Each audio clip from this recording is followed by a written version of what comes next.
know, Paul. Okay. Let's go into executive session.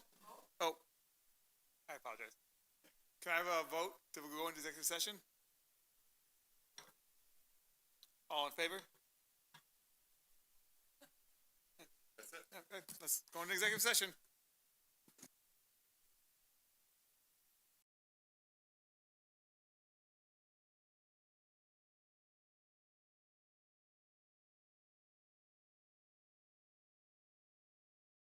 Will be presenting next year's budget.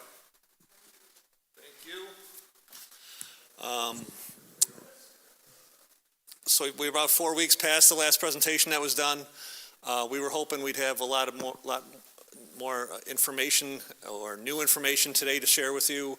Unfortunately, New York State's in their third extension of budget negotiations. They have now extended until tomorrow to finalize budget, so we don't really have any news. So the presentation is going to be very similar to the last one. I think that's about it, really. So three. Oh, how many do they? As many as they want. They've gone, I want to say, into June before. You know, it's been a long time. It's been a long time since that happened. Yeah. But in past years, it was almost a thing where people would have gentlemen bets on when the budget would be adopted, what month and what day, and almost nobody picked April or May. They would pick June. Hopefully this year we'll stay closer to the May. A bunch of years ago when different governors got in there, they really started being closer to April. They even had on-time budgets, which when they were happening, people said this is unheard of. And now they're come to expect them with your question. And what is in this presentation that John says where it's about the same, really the difference is there are some breakdowns. We did have some people in the public other years ask for some breakdowns by section, and this is the board meeting where we do that for the public. Yep. Because he will be presenting a balanced budget with the contingencies that he'll explain to the board if there is an adoption or there's a change in foundation aid and so on. Okay. And at this point, we're about 6 weeks away only from the vote, and there's probably a lot of stress on myself and Nora and Doug because, there's a lot of timeline things that we have to meet to get the budget done and ready for the voters to vote on it. There's newsletters that we put out, we have to publish things, and, there's lots of things to do, and we don't have all the information at this point, so it's been very tough for us to deal with that. So our mission consideration, the budget, same considerations. There's the agenda for tonight. As we say often, state aid, tax cap do not support higher costs driven by inflation. There's new information today about inflation is not going down. It's still proceeding upward. So we're not seeing those costs are not going to level out. They're only probably going to get worse into next year. So preparing for that when we're really restricted in the tax cap and the state aid. The budget that I am presenting is compliant with a 3.25 tax levy increase, which is we are allowed by tax cap legislation. When we put our information into the formula, that's what we're allowed with a simple majority vote, 3.25%. We did share some other plans last time in case the state aid went different ways. We think we know which way, we're pretty sure which way it's going to go. We have a little more information, but the final numbers are not available yet. Mm-hmm. And that's one thing from John's past presentations. Usually I would do this in response to last month's public comments. We did get an email from an individual. The board did receive it, yes, it was to the board did receive it, where they were asking, how could the district not see this coming? Why was the big shortfall? It's a big number. Why didn't you see it? How is it going to impact programs? And John's answering that and covered it. And that's really because the state did something that they've never done before and nobody saw it coming. All advisors, and what I'm pleased why I point that out while we were there is John has contingencies to take care of it. Mm-hmm. That was presented last time. The person was happy with our answers back to him. But I want everyone, the public, to realize that it was something that was unprecedented, done by the governor. But thankfully, Iroquois does have a way through it. Other districts are having other difficulties with it, as you see in the news. But not saying we won't get there eventually, but right now we'll be okay for next year. And prior to January, when the executive budget came out, going backwards on foundation aid was not something we could even have in our mind of a thought. So that was very surprising to many districts. Half the districts across New York State saw reductions, and everybody was equally shocked that it would go that way. So the tax cap calculation, it's around 3% because of two factors. One is the tax base growth factor, which is nearly 1%. That's a number that New York State gives to us based on development in our area. And then the allowable growth factor based on CPI, even though CPI is much higher, that's 4.12, that is the cap they talk about. It can only be 2% for that part of the calculation. So those two together is around 3%. That's why we're a little higher than some of the history we show here. We've hovered around 2.75 probably on average. So just a bit higher this time around. Again, because of that growth factor is a little higher than usual. And that if you stay on that slide for a second for the public, that's where John will talk about it later, the difference between inflation, the consumer price index at over 4, and what we're allowed to be at is we cannot keep up with inflation. And that is impacting so many schools across the state is because year after year, you can't keep up with inflation. You can't have ends meet. You have to do something, change something just to make that happen. John, I just have a quick question. Do we know how much percentage-wise the entire New York State budget has grown on an annual basis over the last few years? I do not have the history of that, but there's always growth. And I would venture to say it's much higher than 2% that we're capped at? Oh, Of course, yeah, guaranteed. yes. They've grown. So greater than obviously the 2%. state thinks there's a lot of things out there that they're paying for that are much more important than our kids' education. Yeah, and I would even go further to say the money they do put towards education over the trend over the last years is they earmark it towards specific things and don't let it flow equitably to all districts. Right. And to be able to go for what I would call a sound basic education. They say, oh, here's a pet thing I like. I'm going to keep putting money towards it. Now, that pet thing is a good thing, but because the other money's not coming for general education, what is the price of that other good thing? What other good things are you losing?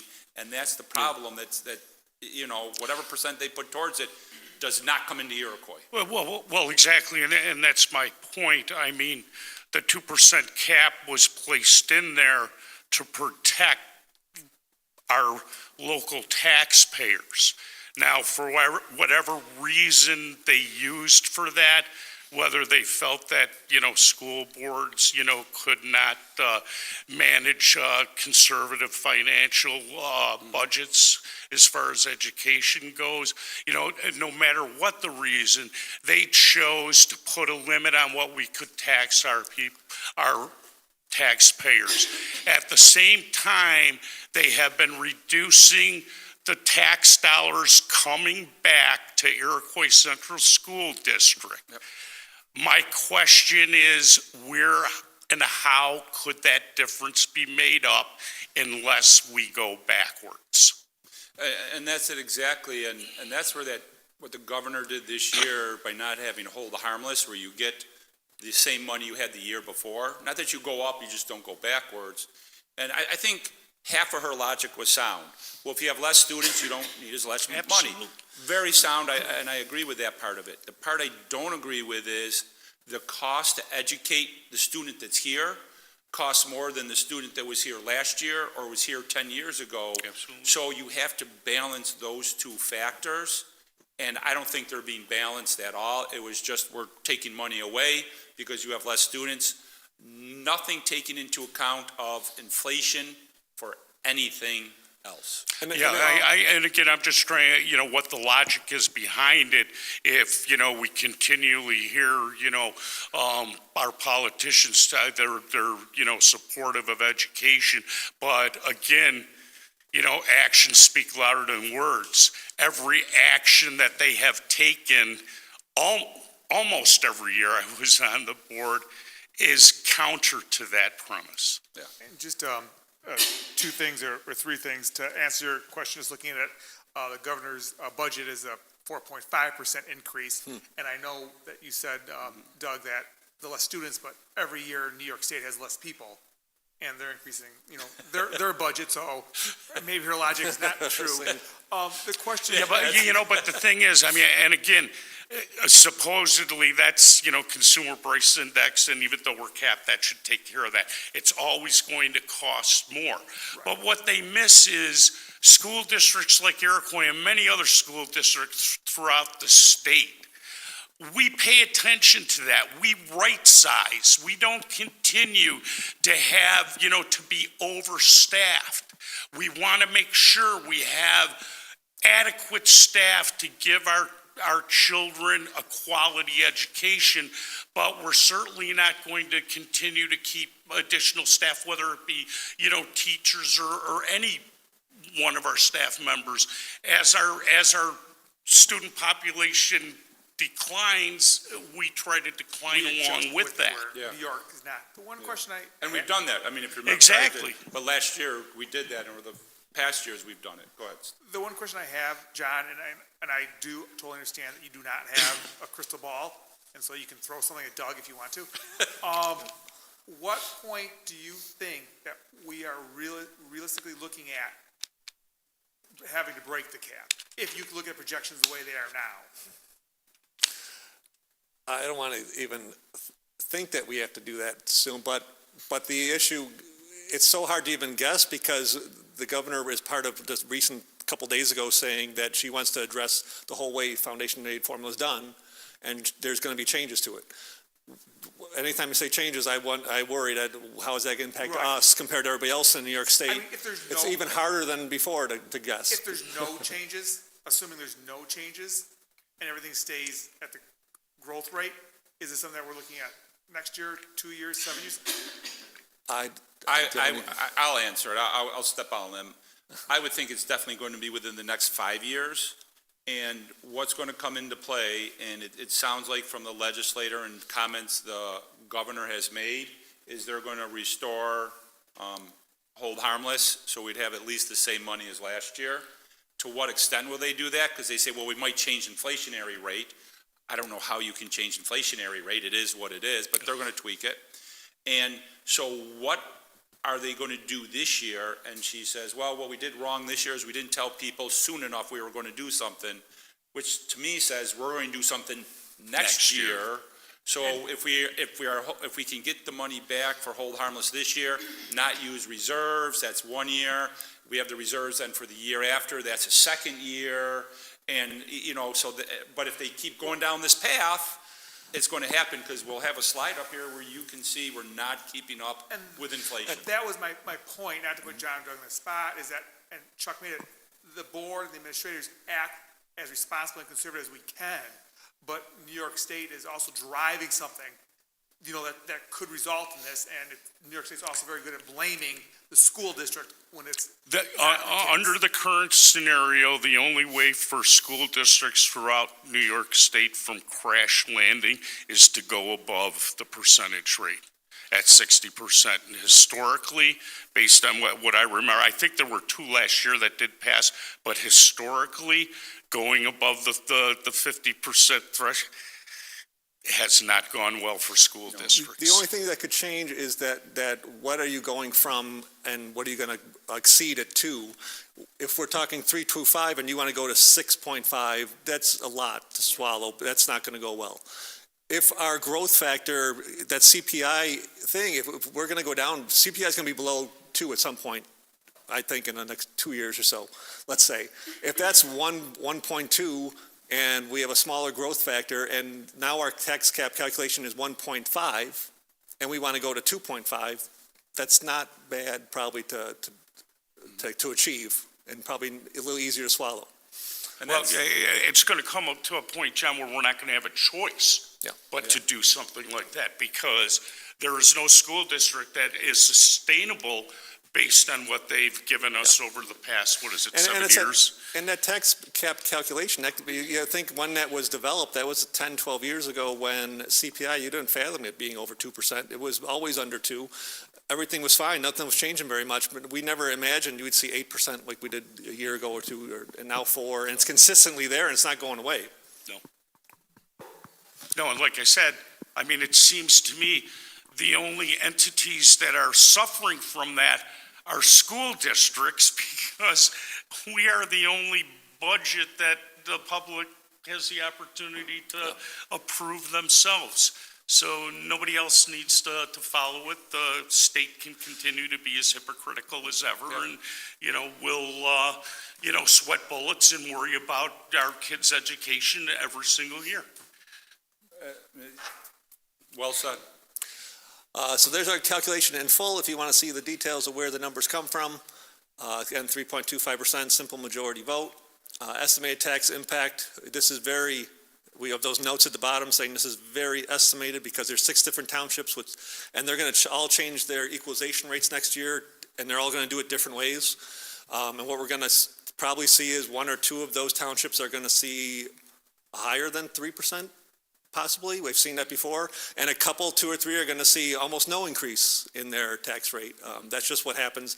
Usually, I get a call from someone saying, my bill went up by 5% or 5.5%, and I'll look back, in the previous year, their bill didn't change at all. They had no increase. So on average, everybody pretty much gets the same hit, just certain years, because of the equalization rates that we do not control. Different townships, it passes around and somebody gets a little higher than 3% or whatever our allowable increase is. Yeah. That's it's right. I like to say on this, pay attention to the word estimated, because it will change, and the numbers are wrong there, because one of those towns or more of them, the equalization rate will change, and that changes it for everybody. Yep. And we do not get those numbers from the state until end of July. Yeah. And I have gone to the state and expressed how this could be prevented, because instead of using the new ones, use the previous, and then you know exactly where they are. And I could give everyone actual numbers, and they say, well, that's a neat idea. And here's the equalized rate, kind of if you take it and put everything at full value, we've seen that number going down. Obviously, I've explained before, because the overall values are going up so much. Our levy, which is not going up that much, it's capped. Tax values are going much faster, property values. So there's more property value to spread our tax levy across, and you see that equalized rate going down actually over time. So that's the state we're in right now. So the New York State budget was not completed by 4/1. We all know that. A third extension was approved. So the budget is now due tomorrow, 4/11. So we have not been able to really make changes. We have nothing to go by except the executive budget that was done in January. So we're staying with those numbers right now because that's all we have. We know in this budget we have the impact of our 2020 capital project. As planned, we have debt service payments that are going to begin. As planned, we have state aid that will match those debt service payments. So even though the budget's going to go up to kind of make those payments, we have state aid coming in to kind of match that, because we did tell the public it was going to be no local impact, and that's what's happening. Universal Pre-K, looking to fund 4 UPK classes next year. Based on enrollment, I think we're still at 4 as of today, or has that thing changed? So where we are with UPK numbers is we had enough people apply to just crest the 5 classroom. And always what happens when you call people and explain there's not a wraparound service, some of them drop off. So we're going through that process now to see exactly what number we end up with. We do have a grant out, and John is going to be reviewing it because of the number to see if we can afford 5 classes, but a lot of that will depend on how many students are actually going to be in it, because the grant for this, we only get so much money per student, and if there's going to be 15 students in it rather than 18, that's a different cost the district would have to take on. So before we do anything, we're contacting the parents and going through to make sure everyone that signed up wants to stay in there, so we have an actual number moving towards the 5th class. Again, we're just talking about this, but just showing the chart showing how a CPI is moving much faster than our foundation aid increases and our tax levy increases, so same story there. So our revenues at this point, the difference from the last presentation is I have use of reserves now going up by 700,000, and that's roughly to cover that state aid shortfall right now. So I am very hopeful and confident in the next few days we'll hear that the state aid is going to be restored, and we will not have to access the reserves to kind of fund the budget. But that's the plan as of right now. How I'm presenting it is including that. And the reserves were being used for the ASCOT change, correct? Or no? So it can, in some cases, if there's construction work and there's other things that, like, repair reserves could be accessed for different things. But as far as like uniforms and things like that, no, you can't use reserves for that specifically. Where is that money coming From general fund allocations. Yeah, it just means at the end of this year and the end of next year, because we're going to do it over 2 years, there won't be as much money going into the reserves as we typically like. And we're hoping to have a lot of those uniform purchases made in this year now, knowing where we are with our financials this year and using money we have right now and not having to put it in next year. So we're trying to absorb as much as we can right now. We did have a very light winter, so, Yeah. it did save on overtime There were and some salts things. and other things like that. So these are the things we're retaining. No plan changes in these areas. Just in our general, our instructional programs, no significant changes. We plan to go with what we have this year into next year. Expenses, no changes here from the last presentation. A slight increase in teacher retirement system payments that we have to make, and a larger increase on the ERS system, but ERS payments are not as much as TRS, so we will be fine with that. You'll see that in the details coming up as well. And health insurance, around 3%, but that may not even be 3% because we're making some significant inquiries, and we did a request for quote process on our pharmacy, and we see very favorable results. At least they're being told that we're getting favorable results. We won't know until next year when we're really into this, but we're very hopeful that we're going to see some definite positive impact to the district by making this change.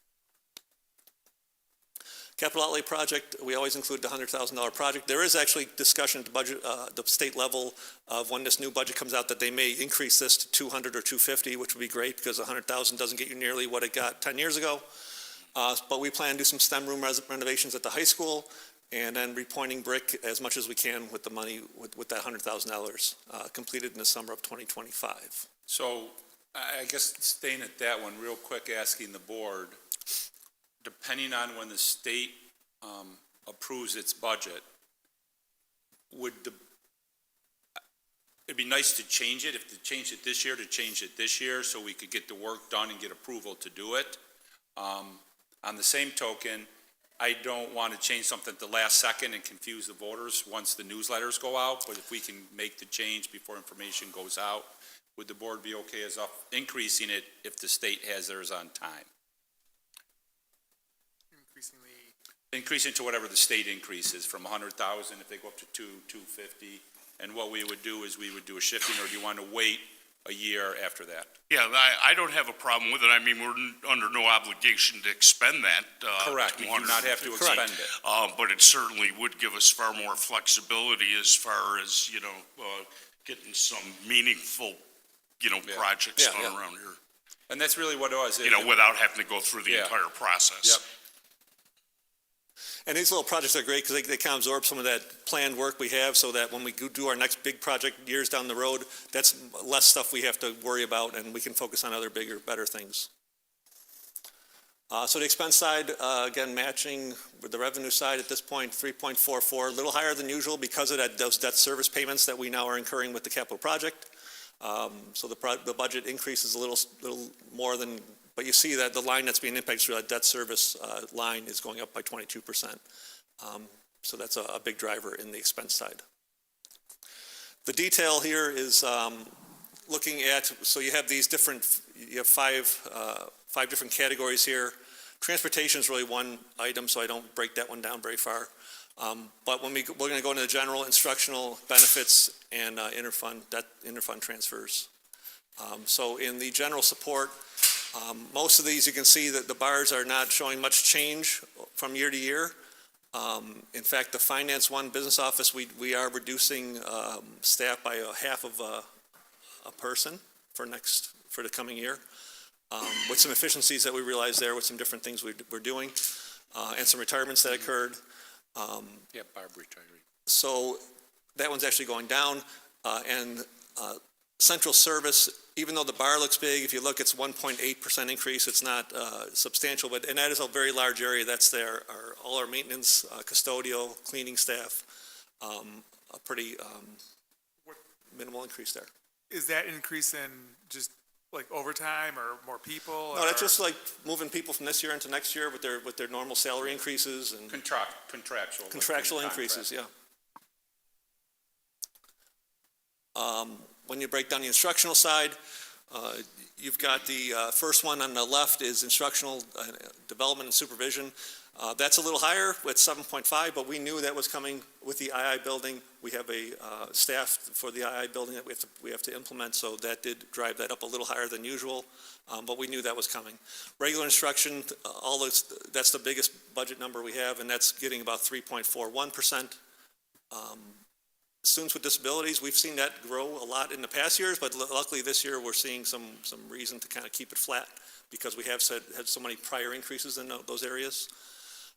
Occupational education, that's really mostly the BOCES bill that we pay for students, and $20,000 is probably a difference of one student going to occupational education program. And then the other ones look fairly flat, including pupil services, which is it shows a 6.5, but again, we knew we're going to add a guidance position for the II building. So that's kind of, we knew that was coming as well, that was going to get a little higher than usual increase on pupil services. And then undistributed, we call it, which is all the employee benefits and debt service. Again, we're seeing pretty flat. You see the first one is really having the biggest increase of 13.9%, but that's the state retirement system. We've seen that number even higher in the past. Teacher retirement is very flat at around about a 1% increase we see from this year to next year. All the other benefits fairly flat, and as we said, debt service is going to increase because we knew it was going to increase with the capital project.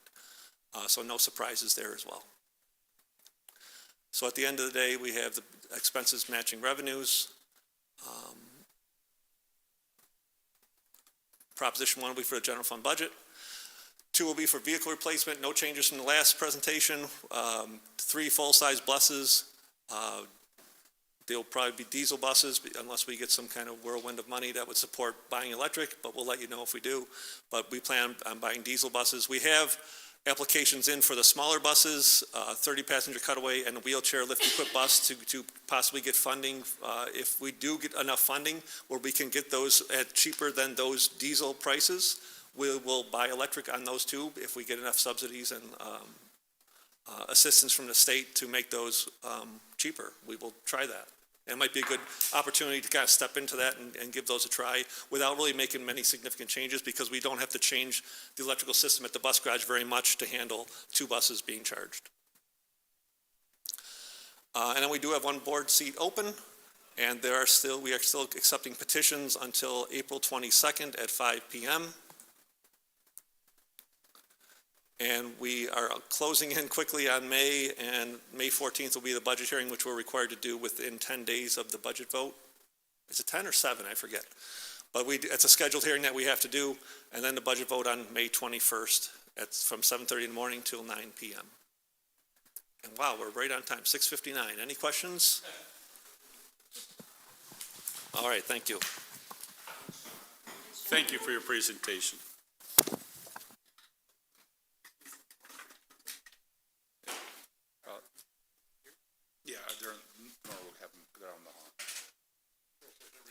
We have a few people in the hall coming in, so we'll just let them walk in, and then we'll start right away.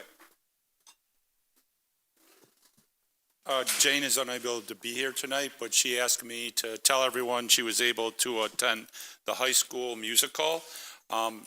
express what a phenomenal event it was for her to be at, for the performance. Congratulations to the actors, the stage crew, the pit performers. It was exceptional, and she thoroughly enjoyed it. Does anyone else have anything they would like to share? I went to the 22nd annual musical, first grade musical at Alma Primary. It was amazing. And just like that speech they just did, I felt like I needed a box of Kleenexes because I was just getting teary-eyed watching these little kids perform so well, so that was amazing. And that PTO meeting is Wednesday, April 17th, which I'll be attending. And the ITAC meeting is next week as well. And I was wondering, because I noticed that there's a PTO meeting for the intermediate building on the 22nd of April. Do we think somebody from the board should attend that, or? I think they'd be more than welcome to attend if someone wanted to attend. We don't have an ambassador, we don't have, the II hasn't really started yet, so we don't have an ambassador, so if someone's looking. Yeah, just whoever's going, and if more than one go, that's fine too. Email me, and I'll get the word to Ryan, or better yet, CC me and email Ryan directly. What time is that meeting? 6 o'clock on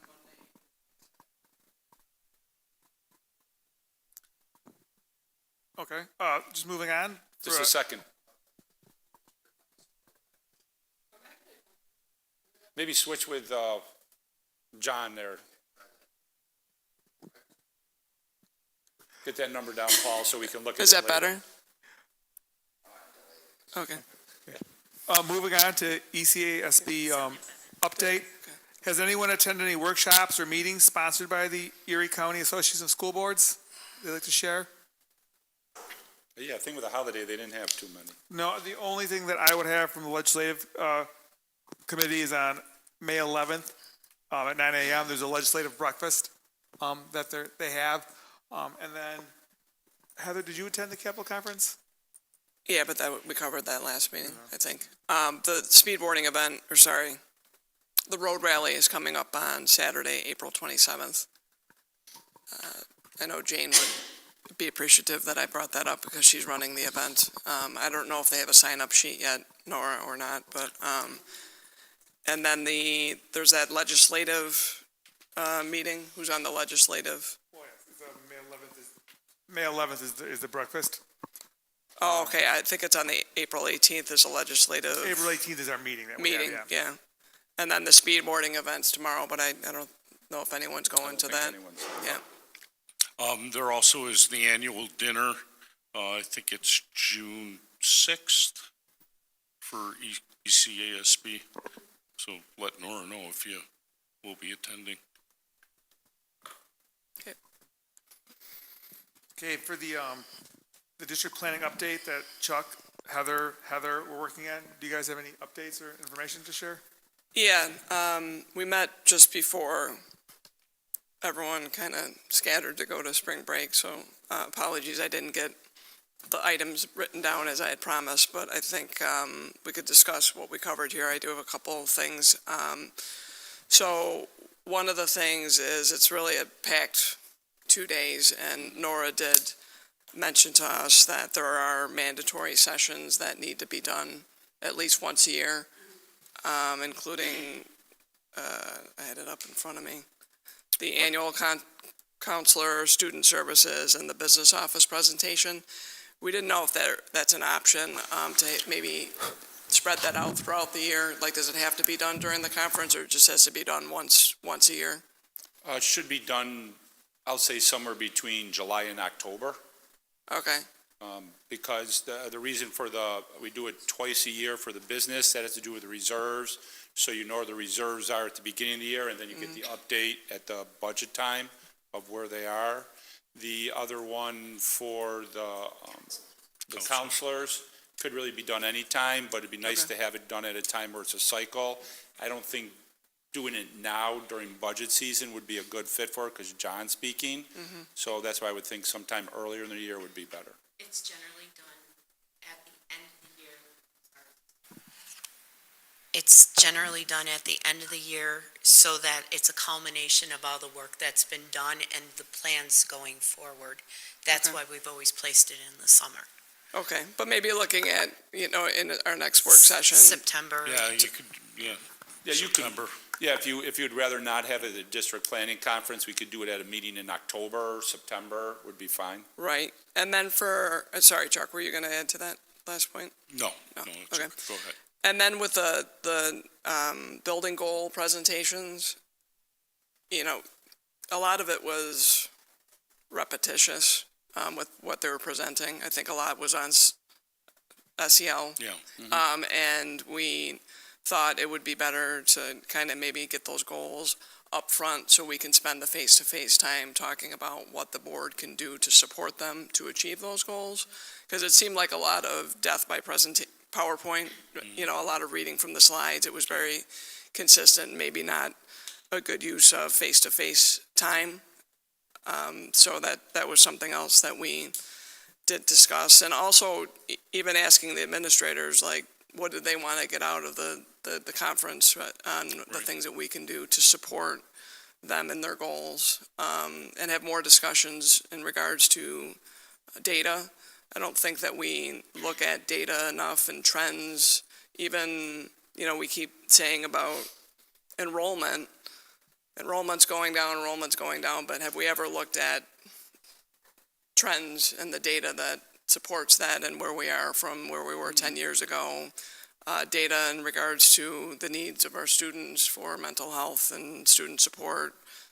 And I think Chris Hershey, Chris number 2, he had a lot of data in his presentation, I remember from last year, and that was really good to have better conversations about what the administrators need from the board for us to support them throughout the year. Yeah. We need to, and we can only get it through the data is, what are we doing well and, what do we might need a little more work on, so we have a better idea of, when we're, approving our budgets, exactly where those dollars are going.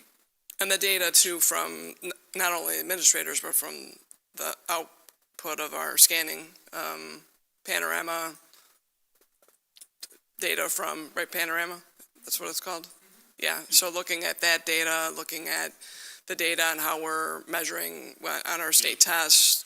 So spending more time on what we can do to support them. Because the face-to-face time is really priceless. It's really the only one time a year that all of us are together in the same room.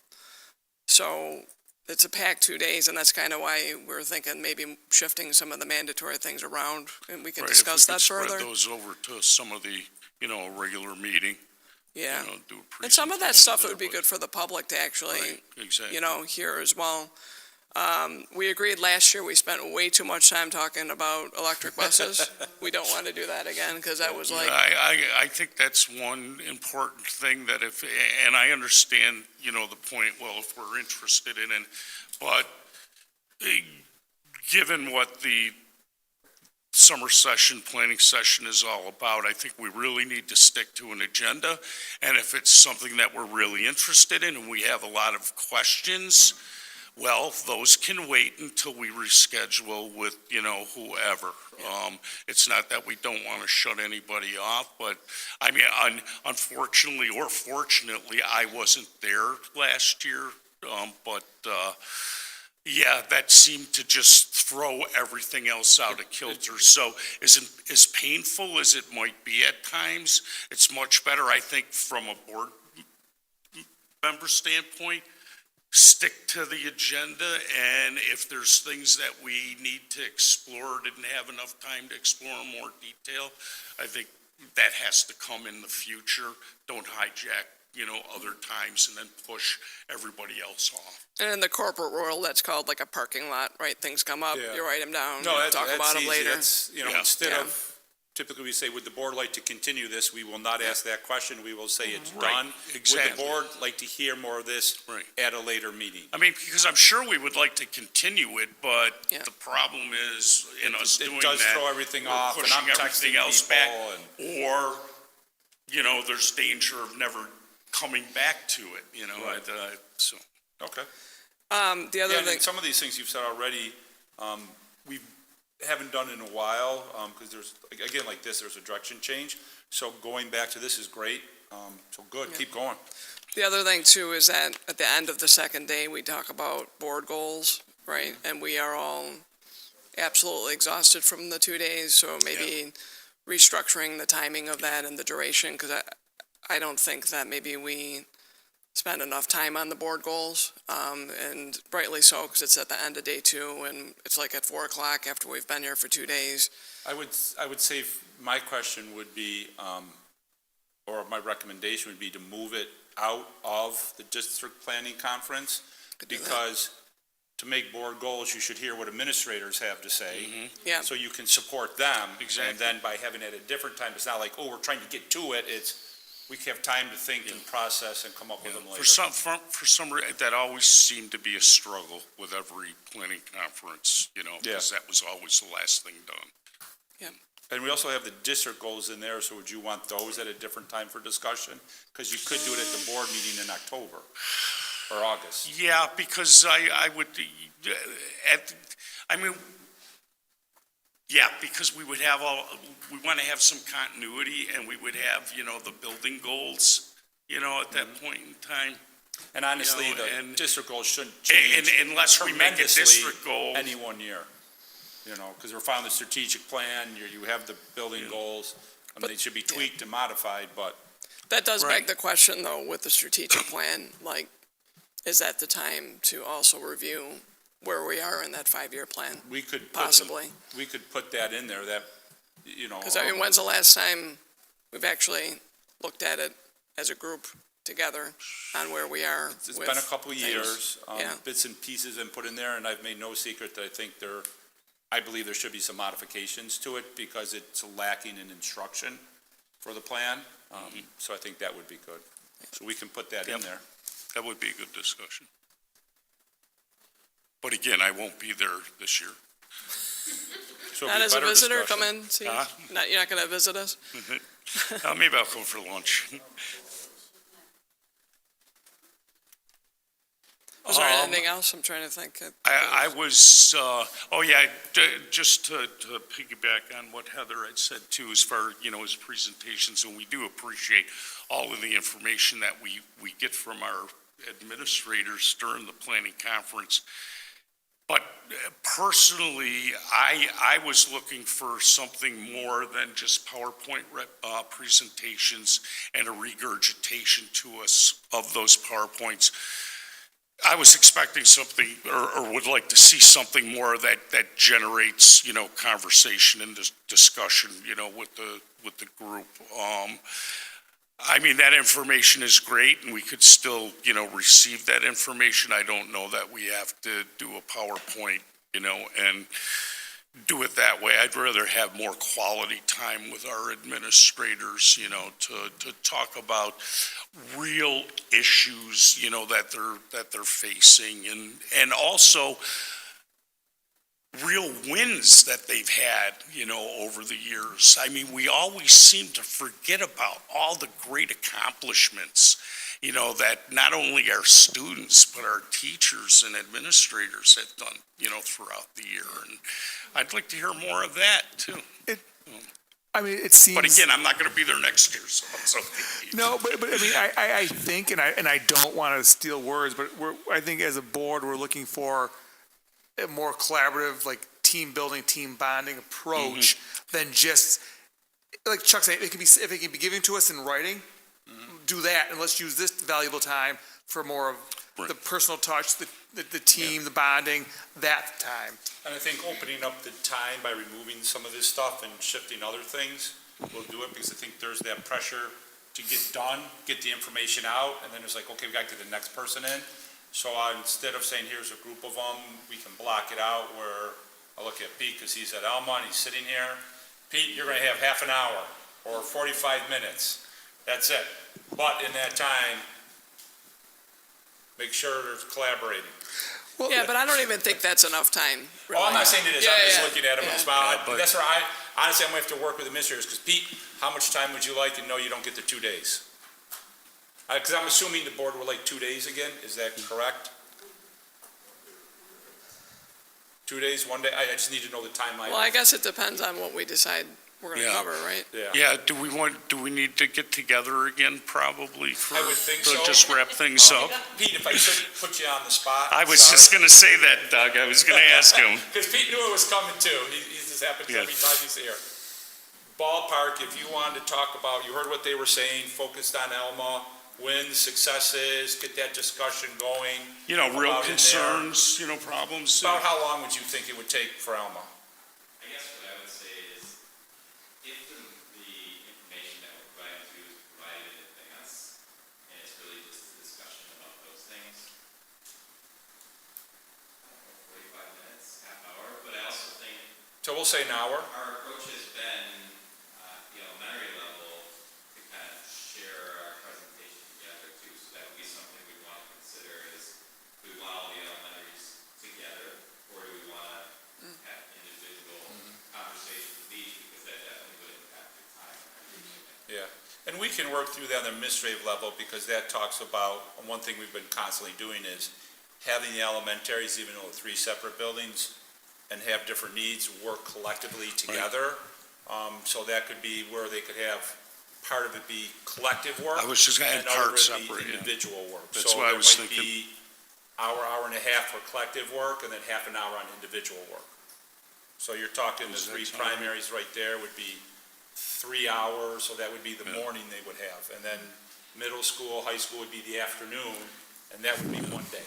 Yeah, I mean, you know, we're trying to get consistency through with the 3 buildings, but I see that more as a administrative processing thing, you know, that Yeah. everybody's on the same page with this, and we're all using, you know, the same whatever. Yeah, but I mean, it's But getting- every single school has every building has their own challenges, you know, and their own successes, you know, so, I mean, they're all unique as much as Yeah. we want to try to make you all the same, which, again, you're never going to be the same, just procedurally, you know, if you will. But, yeah, I'd like to hear the uniqueness of our schools.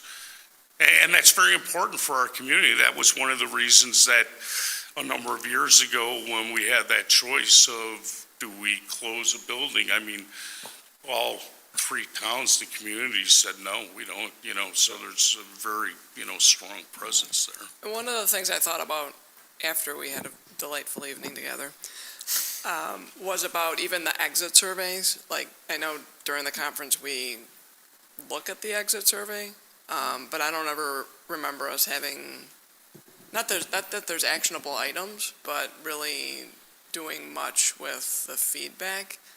So I know we reviewed it together, but to get awareness of how. Yeah, you know, and that depends from year to year, because we have had some years that we did take action based on the exit surveys, but, you know, it just depends depends, yeah. on the year and, you know, Like what the issues SRO we're question, facing. We're adding SROs, that was something a Right. lot of Yeah. discussion Yeah. was around.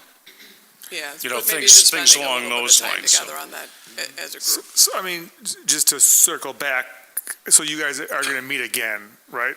Yep. And Yeah, then, maybe just to wrap things up and make and sure then that get a everybody's report on at the the same page. next board meeting, so then a little more firm direction for the administrators and Doug to go with. We'll probably, you know, want to, you know, talk to Doug and maybe meet well before that, Okay, so that we can get our information together and offload that to Doug. okay. And then maybe even talk about, here are the things we're looking at, how much time you think, Right. like you give me a list, how much time do you think it would take, like, to talk about the exit survey? Offhand, I would say, if you're really going to talk about it, 2 hours. Yeah. And also, That's Doug, I 7 mean, you're, people, each talking for 10 minutes, that's 70 minutes. but your guidance in this too, because there's, you know, I mean, there very well are, and we know there's always issues that we're not always aware about. Right. You know, whether it's coming from the state or locally or whatever, you know, that you would want to have. Okay. Does that conclude your presentation? Okay, going on to the next item. We need to schedule a work session date for the board.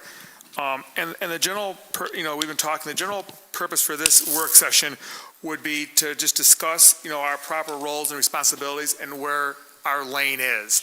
I think that everyone on the board has things that are important to them, and they want to be involved with it, but I don't think we've ever had a discussion as a board, what we think, not individually, collectively, and how we see ourselves working with the superintendent to that direction. And especially, Chuck will be, leaving. There's a lot of experience there. So I think it's kind of a meeting where we can come and reinvent ourselves, set our priorities, and how we want to communicate. We've got a lot of new members, different feelings, and thoughts. So I guess what we just want to do is, can we pick a date or time, or do we want Nora to shoot out times in an email? Because I think it's really important that, and Keith and, Jane are not here, but I think we really want all the board members there.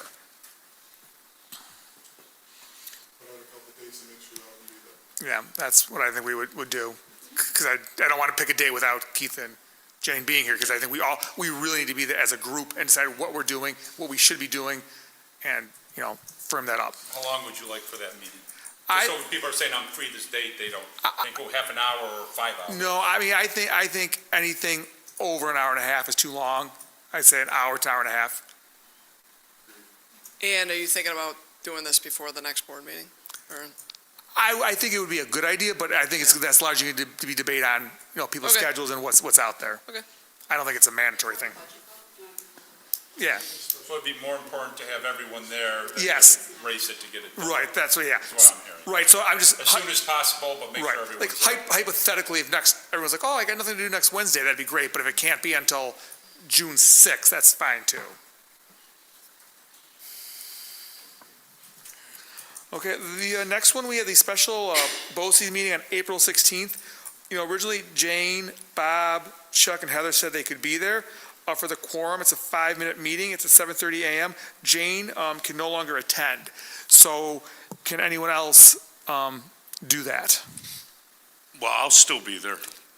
I plan to attend. So we would need, Yeah, we need 4. we need 4. four.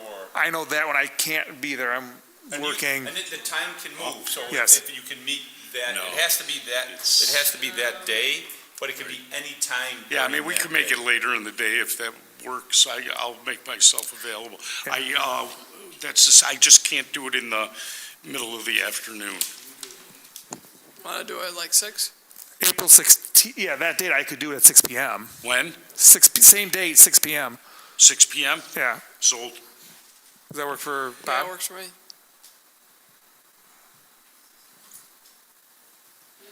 So that's, Can everyone make it that day? Heather, can. you said you Yep. could? PM. PM. Whoops, I put BD for Bob. And we're gonna go an hour and a half, right? 5 minutes. 5 Chuck. minutes. What? It's 5-minute The meeting. April 16th, it's just the BOCES budget. Oh, and we're gonna do that at night. Yeah, 6 for like 5 minutes, so Chuck can make it. Nora will remind you.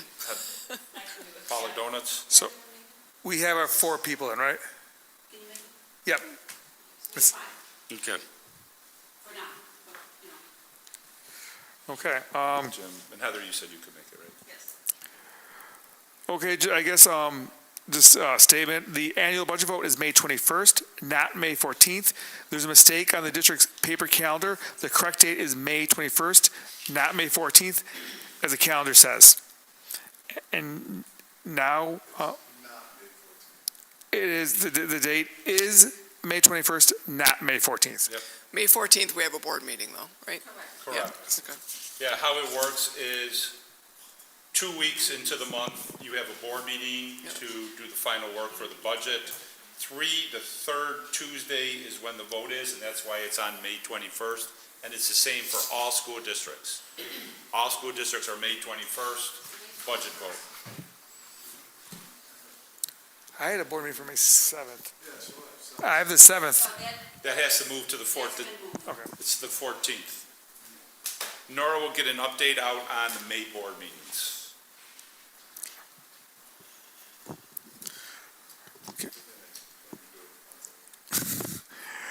We're gonna move to item 8, which is the superintendent's report. The response to last month's public comments, we really didn't have anyone to speak. I did get 2 emails. One I spoke with already, and the other one is someone wrote in about Visit My Stop. I actually had it on my message yesterday. They said it wasn't working. There've been troubles with it all year. So a quick update on that to the board and the community beyond my Monday message is there's troubles with the server where then you have to reboot the server, go through it. Sometimes it takes, it doesn't take. And so what transportation is doing is looking to get a different one that's not housed on a server. Other districts are having the same problem, moving towards that. Transportation already had one bill that was pushed back from them that we didn't have to pay because of that. So they are working on that. We're trying to keep it up to date. And I was letting the public know. Can you remind me what? My Stop is the app that the you app go on on the your phone to Okay. say, hurry up, the bus is almost here. Yeah. Or, oh my gosh, I better get home, the bus is almost here. Okay. And so getting that information out. And Eric is going to have someone checking it continually. So therefore, you can work with transportation. If it goes down, that we know it's down and they can start working on it to get it back up. It took a whole day this last time, but we did get it back up, and I get an email from the gentleman asking what I did special, and really it wasn't me, it was technology working on the server. I'm spending the day doing it, so thank you to technology. I know, Paul, you were doing something else. The next thing I have is mascot logo update. We are progressing nicely. I was hoping to have it for this board meeting, but they are working on the branding guideline. Jim, who's been the one working on that from the board, so we each have access to some program I've never heard of before where we can go in there and look at it, what they're doing with the colors, the fonts. Well, they'll have something with a red background, a white background. The first iteration had too much blue on it because it's a backup color. Don't need this right now at all. So with that, we're using the colors that we had selected last time that you saw in the Friday memo. Any questions on the mascot logo update? I don't have well, I guess maybe I do have a question, and I'm fine with it, with the colors, but well, how do they termed in the industry? Are they primary colors or basic colors or? These were standard Okay, standard bats. colors. And we were told, and the whole reason I'm saying this is because I like the blue, I like the lighter blue I liked, gave a little more contrast. It was too light. The darker blue I like better, but it's almost too dark. And so my question was with the custom. Well, if these standard, all of the colors are formulas. Mm-hmm. So if they're telling us that they can get the standard colors right most of the time, or 99.9% of the time, and that it's going to look the same regardless of the material that's used, whether it's cotton or synthetic or whatever. If we wanted a different color that would be deemed a custom color, that is still a formula. Do they not read the formulas as well for custom colors as they do for a standard color? It's still a basic color. Yeah. If you're telling me the standard color with this manufacturer is the same standard color with this manufacturer, and it's going to make it easier for us, my question is, if you all use that same color wheel that's used in the industry, every one of those colors have a formula on it, why as soon as you stray from what they say is a standard color that you're going to get variations? And why would the variations be greater in what they term a custom color that we would pick off of the wheel than from the standard? Go ahead. Part of it is, I'll use an example, because we're not using Nike for anything, but it's like, does Nike have that blue available? And like those companies will not deviate from their blue their navy blue is Nike's navy blue is Nike's navy blue. They won't go, So basically, We're not unless using we Nike, but- pick Nike's blue, we're out of the market for any Nike products, because that wouldn't be our blue. I thought these were standard blue colors. I think it comes in, where my understanding is, there's all the colors you can pick from.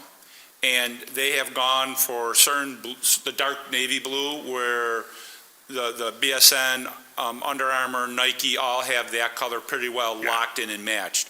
Whereas when you go to the other ones, you run into two issues. One, we're not going to make it for you, because we don't make that custom color. So then you lose vendors. The other piece is, when the vendors make it, and I think you did it well with different materials, it doesn't come out quite the same. So we're going to have variations So no you- matter so you're going to have what. So my question is, are we settling for a color that they deem standard and is easier for them? Or should we choose a color that we really want, unless everybody really wants that really dark blue? Yeah, Well, we all discussed and we picked the dark one, The the dark dark blue. navy blue rather than that lighter royal blue. and I think Chuck's again, question is, and put up the color now, if you look at it, there are lots of different blues out there. We'll just look at the top line, or the second line actually, because there's a dark navy blue, and you can see 4 blues going along there. If you pick, other than the 3 blues, I think it was 3 blues they gave us, when you go to different manufacturers, all of those could be shaded a little different. I say could be, because it doesn't mean they have to be. Even in the same vendor, they say it could be shaded a little different by sticking with the ones they say. Yeah. I'm just, Yeah, but again, Doug, and I don't know if you've ever seen those, the color The charts. color wheels, yeah. Everyone has a number assigned to it. well, that's where the numbers Those are right there. industry Yep. assigned Right here. numbers. Here's the number right here, Chuck. Right. And that, oops, gotta get back to the mic, I know, Paul. Chuck, here are the numbers right here. And so therefore, that's what they would be using, but even though they have the standard number, they say you don't get the same standard color. But Why? if we use their standard color, we'll get their standard color. Because they say that's the Don't make ones that they've sense. gone through, the die lots. That just- I had the that same makes sense. question, and I If think you you were pick on a the phone. standard color, I spent an hour. we're gonna get a better match. You know, it's just also their stocking colors. Yeah. Do you know what I mean? Yeah. Yeah, no, I Yeah. understand supply, And- but it just, their explanation of why we should stay away from a custom color, because it's gonna be different every time you order it, I call you-know-what on that. And the one, Because it's just a different formula from their standard formula, that's all. and the one thing I just want to mention, because one of the things that they're currently doing, and I think Doug has alluded to this a couple times, is for the logo, not colors, they're still doing a nationwide pattern search, because they have to make sure that, that bird is not anywhere else, because, there could be a community college in Wichita that has that, and then we'd have to change it somewhat. That's why Doug said there may be some slight variations. Yeah. But anyway, that was just, are we settling for something that I'm not sure why you can get one color right most of the time and any other color, it's a crapshoot. That's all. It just didn't make sense to me. He was on And a it still phone call, I had the doesn't. same 2-hour conversation. So, And they said, really, if you wanted the most consistent, these are the ones that will give you the most consistency. They've been doing it a long time, and that's where I don't know enough to go one way other than what I've been told by Again, the yeah, vendors. I'm not in the industry, but from an outsider, those are questions I'd be asking the reps. Yeah. Why can you do the standard color, but you can't do what you're deeming a custom color? Because that light blue, if they deemed it that was their standard color, that's what we would have, and then you would have the problem with the dark blue. Don't choose that because we can't get it right. And I agree with you, and that's where they kept saying, and, Jim was there, and so he'll correct me if I got it wrong, even though you have that standard, when they do the die lots, because they're special runs, they always come back a little different. And I go to Home Depot and I say a color and I watch the little thing squirt in it and I get the color I want and I come home and it matches pretty darn good, but it's pretty darn good. And I guess it's how much off do you want to be and tolerate? it was also a wide acceptance, not with this, but years ago at EMW, we used to order the football jerseys and we switched colors. It was kind of like you settled on a design, and then we picked the red and the white and the blue that was closest to Iroquois. There were ones that were closer, but this was a different company. This manufacturer won't do this design with that blue. And they picked ones that were widely We're gonna run accepted. into, but when we run into that problem, you know, I mean, you're telling me that Nike and a couple other ones, this Well, I is use their I use cover. Nike, Are we I gonna use run Nike into that as an problem anyway? example. Yeah. One of the reasons why they picked these particular shades were these are the ones that many manufacturers use. They'll give us the greatest Yeah, possibility for everything. and again, Jim, I understand their reasoning of why they do it. The explanation, at least that I have gotten so far, about I don't buy it. I am sorry. A formula isn't a formula. You're going to have the same color deviations in a standard as you are in the other. Maybe it's masked more because they're making larger lots of it, which is great. But, you know, it's still basically the same formula. The larger lots. You It's know, the large lots, that's exactly the words they use. Well, I'm sure that would have an effect. I mean, is it gonna be that much an effect that you're gonna be looking at the dark blue and then somebody's gonna produce that lighter blue and that was the match for it? No, and like I say, you're gonna have those same deviations when you're using different fabrics.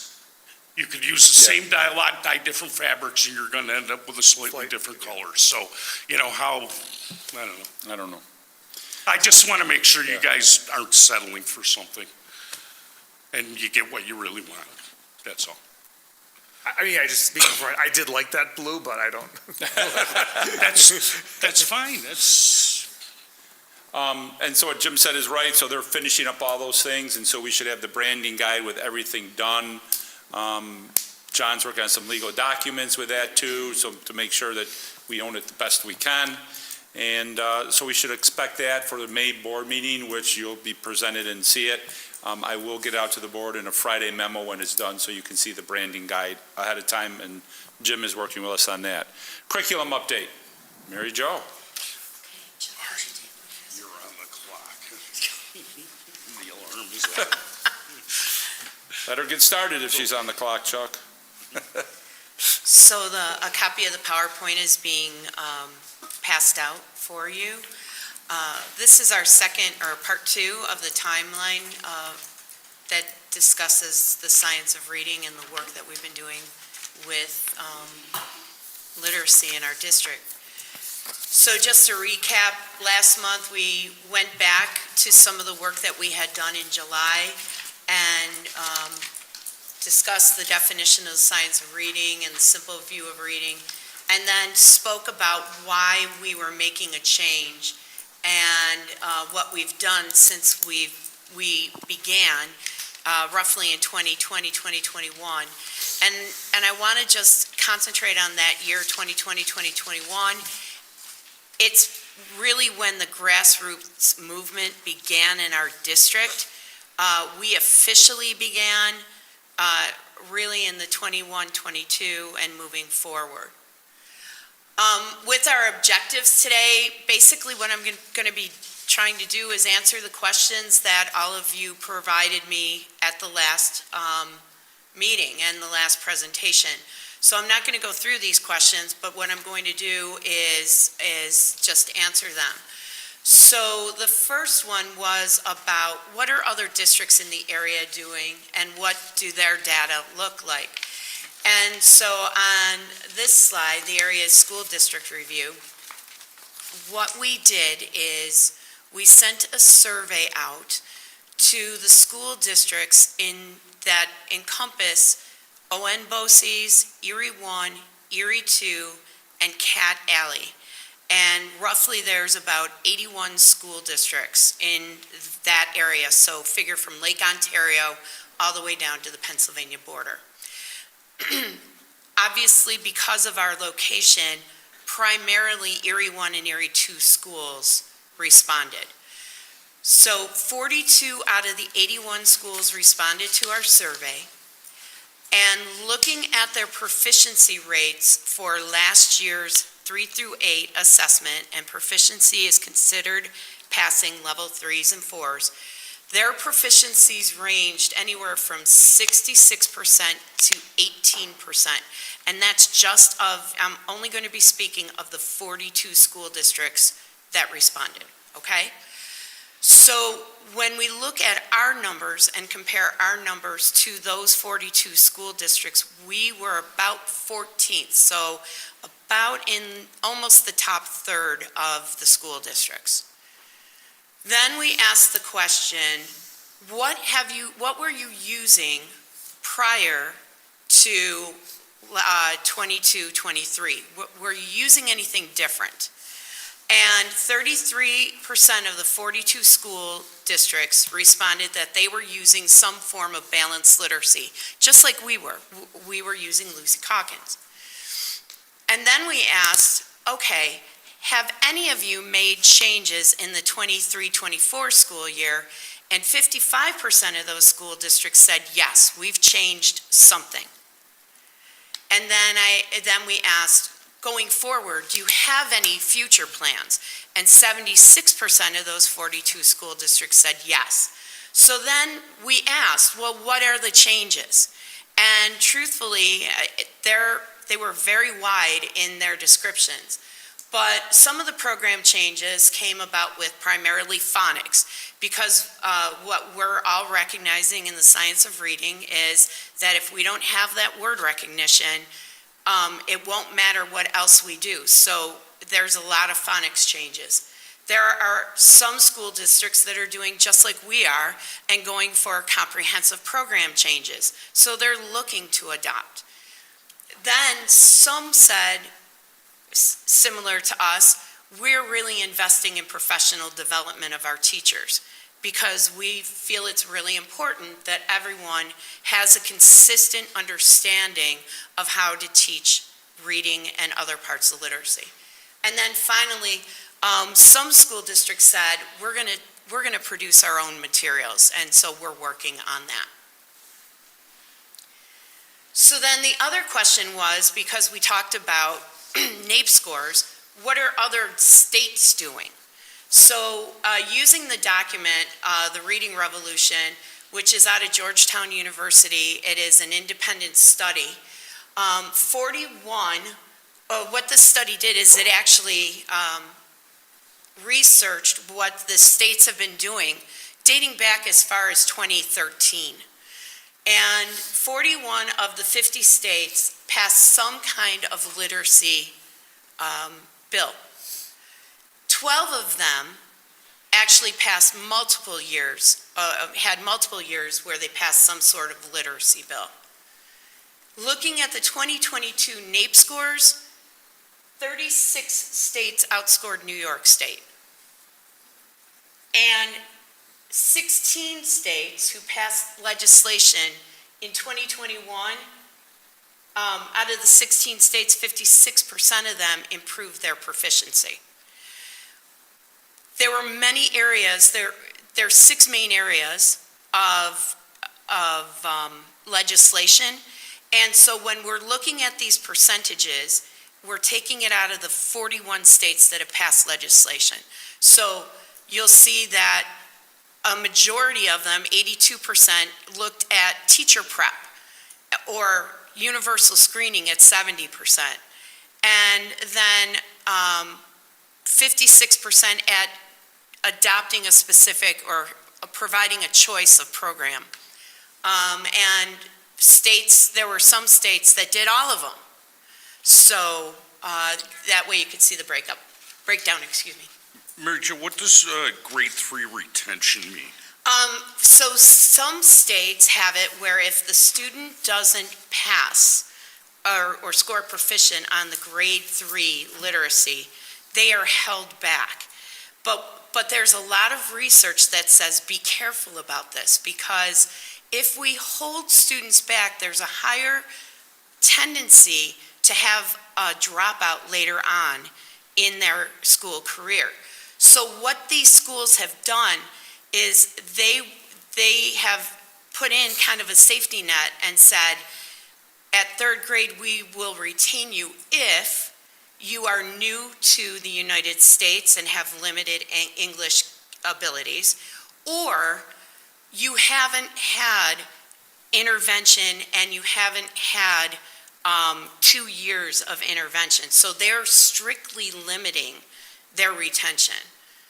Okay, so unless one of those two things fit. They're not normally doing, they're not, there's not a lot of states doing that. So because we talked about Mississippi last month, and there was a discussion about how well Mississippi has done, what we went ahead and did was compared Mississippi's results to New York State's results. And Mississippi is one of those states that has multiple years of legislation. Their first legislation was actually in 2012, and their second big piece of legislation was 2016. And if you notice, Mississippi's ranking and proficiency improved consistently from 2013 to 2022. And in fact, they're actually doing better now than New York State. The question was asked last month, how long is this going to take? And so this will give you an idea. We're hoping it's not going to take 10 years. We're hoping along the lines, as I said, 2016 was when they passed their latest legislation, and that's where we see the largest chunk of improvement. And so in our school district, we're looking at a comprehensive program. We're investing in our teachers with professional development. We have our TOSAs to help along with it. We're consistently talking with our teachers, so we're hoping that we are hitting a lot of the points that we believe will bring success sooner than 12 years, hopefully in the lines of 3. Mary Jo, on the graph, there's, it has Mississippi, New York. Rank by year of, what is it exactly showing on the left-hand column? So that is their actual rank among the 50 states, Okay. okay? So I got it. Mississippi in 2013 was number 50. And now they're down to 22. Now they're down to 22. And in You fact, want a low number there. No, Yeah. The second she's got, I just want, and in fact, if you look at their subgroup, by ethnicity, by economically disadvantaged, actually in their subgroup of race, Mississippi's ranked number 2. And so what it's showing is that their work is not just improving as a whole, it's closing the gap between what was considered the haves and the have-nots. So some questions were asked, well, what is this implementation going to look like, and how will we know that it's working? So we divided it up by qualitative and quantitative data. And in this next chart, this just shows you what our plans are for the upcoming year. I'm not going to go through every single point, so don't worry. But basically what we're going to be doing is a lot of talking and a lot of asking questions. In our qualitative data, we're looking at our survey results right now. Next week, our administrative team is going to be getting together, talking about what we see in the surveys and what they've learned from the discussions they've had with their teachers. We've already begun. I also have a needs assessment survey out there for K-12 about summer professional development. We're going to be using our grade level leaders a lot more this year because we're going to be asking them to also be out there asking questions of the teachers in their grade levels. What do they need? What are they seeing? What difficulties are they having? Because what that's going to help us do is direct our professional development. We also have some Reading League training set up for a half day in October and a half day in February. But then we also have time set up where the needs of our teachers, if they're different from what we already have planned, can be covered during those times as well. We are looking at revamping our report card right now, and so there's going to be needs and questions based on the report card, decisions that have to be made. And So, and then we're going to have 2 formal surveys specific to the program, one done in November because we don't want to do it too soon, and one later on in the year. Any questions on this one? And the survey would be for the teachers? For the teachers. Okay. So then, looking at our quantitative data, what are the metrics that we're going to be using to measure our success? And I didn't realize I had to do that, so sorry. So in the blue rectangles, you'll see these are the processes that you use when you look at data. So what's your question? What kind of data you're collecting? Clean out the outliers and determine why they needed to be cleaned out, why they were outliers. Analyze your data, share the data, and make some decisions. Inside the circle are the key pieces of data that we collect during the year right now. We collect the survey level assessments 3 times a year. That's your Ames Web. That's when everybody's assessed. Then for those students who score below the 35th percentile, we give them a diagnostic assessment. And if you notice in the pinkish circles, those are the specific questions because that define the question is different based on the assessment. Okay, so first we have to identify who might be having problems. And then those who score below 35th percentile, what are their issues? What are their potential areas that we need to consider helping them? And then for the individual program assessments, that's when you get your spelling tests, your weekly tests, your unit tests. That tells us how the kids are performing within the program. And then obviously our state assessments, that's how our kids are performing against the state standards. I'm just laughing because for the state tests that were today and tomorrow, after spring break, I'd like to see some metrics on after spring break, how the kids do on the state tests, because they were like, we got state testing this week.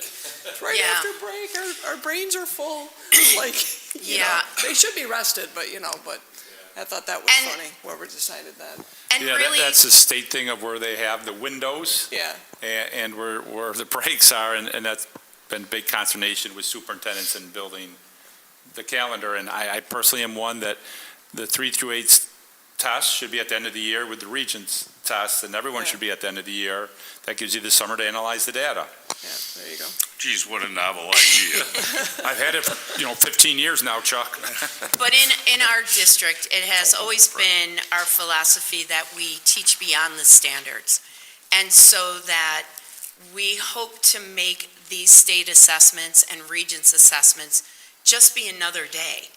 That we ask the kids to be well rested and have a good breakfast, but there's no way that you're going to study for them. There's no way you're going to get it into your head overnight. So just relax and do the best that you can, and that's what we aim for in our district. Any questions on this? Any other questions? Okay, so moving forward, the other set of questions is how are we going to keep you guys informed? And what's for our continuous plan of feedback loop? And basically, it will be through probably monthly Friday updates, and once in a while, me presenting on something, but if there's a need, I'm certain that you will communicate that to Doug, and we'll take care of it from there. Well, and from the sounds of it earlier, that the district planning conference will also have data in it, so that would be a great as a year end of what we're looking to do the next year, and then at the end of it will be a review of how do we do on that goal. And just as a reminder, because I really think that this last slide is super important, that structured literacy helps everyone. If you're a strong reader, you'll get stronger.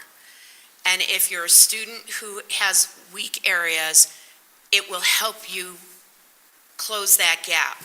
So please keep this in mind as you get questions, and feel free to ask me any questions. Yeah, sorry. I don't know if I guess. Sorry, we gotta move on to the next one. I was told Okay, we gotta be stricter with the I'll hold calendar. it. Could you put me on the agenda for this? No.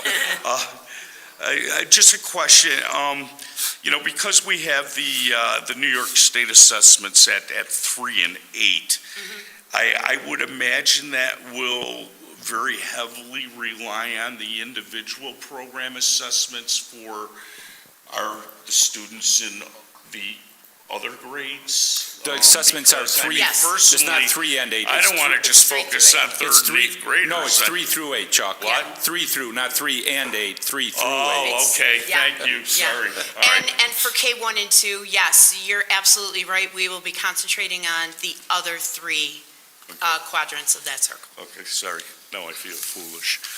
No, you don't. It's fine. Any other questions? Thank you for your time. Thank you. Gotta get on the right page. Iroquois intermediate update. Iroquois intermediate update, everything is moving forward well with that. Meetings are set up, as you heard earlier, he'll be meeting with the PTO to get that developed. We talked about staffing, so everything seems to be on schedule and moving nicely. Any questions? Is the next thing Recognitions. recognition? So what we have for recognition is, the first thing is item 17. We have 1, 2, 3, 4, 5 people retiring. We have Donna, Christine, Lori, Mary Shawn, and Duke, and congratulations to them. We will do a little more recognition in June, where we'll invite them to the June board meeting and thank them personally. The other thing I have to recognize is the phys ed teacher at Marilla did receive a $1,300 gift certificate to be used at U.S. Games, because this is the 13th event for the Kids Heart Challenge. They had an impressive over $16,000, and over the 13 years, they have done over $143,000. So congratulations to the students at Iroquois, and thank you very much for Jill for doing all that. Compass House, as a thank you, Lives of Our Community, a letter acknowledging the kind donation of 436 pairs of socks received March 19th, 2024. And this part, food and clothing. So congratulations to everyone who participated in that. Great job. Congratulations to our 2024 Scholar Athlete teams. We had 11 teams qualify for this prestigious honor. We did talk about LEAD and what they have done, and congratulations to the Model UN students who participated in the annual competition at UB. And that's all I have. Okay, thank you. Next, recognition of guests for agenda items. Do we have any guests? No. Okay. The discussion for agenda items 12.01 to 24.11. So moved. We're not there. Is there any discussion? We're not quite there yet, Chuck. Is there any Discussion, do you have anything you want to talk about for those No, items? I thought he said he wanted a motion to approve. Okay. Is there a request to withdraw any items from the agenda? So moved. Slap you down. No. No. Is there a request to add any agendas to the item? Okay, can I have a motion to approve consensus agenda items 13.01 to 24.11? Chuck? So moved, if it's okay. Need a second. I'll second it.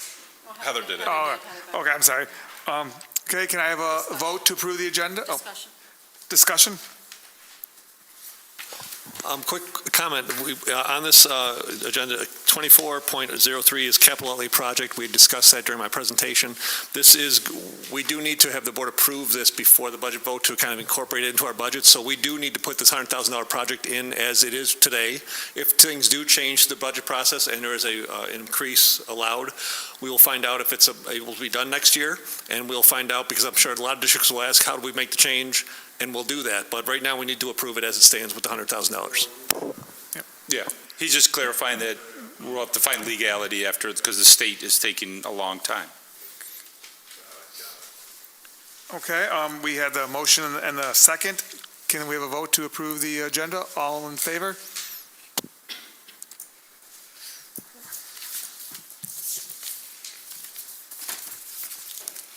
Okay. Do we have any guests regarding any topic? Do not. Okay, we are going to need to have a executive session. Can I have a motion to enter executive session? Say the reason. I'm sorry, to discuss the employment history of a particular person or persons. We have, Second. okay, can we have a vote? Okay, we will move into We executive, won't be taking any action when we come back. yeah, we're going to move into executive session. When we come back, we will only be coming back to adjourn the meeting. We will have no action to be taken. Yes. Thank you. Thank you.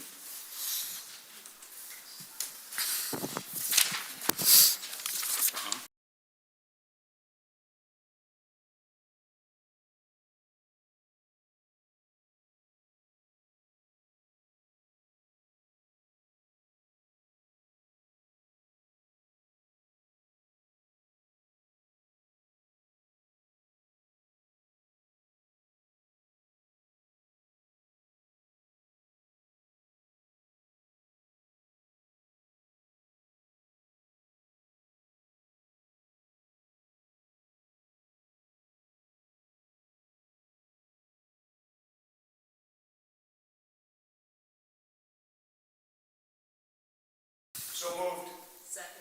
Okay. All in favor? Oh, hold on, sorry, discussion? That's tonight. All in favor? Adjourned. We gotta go.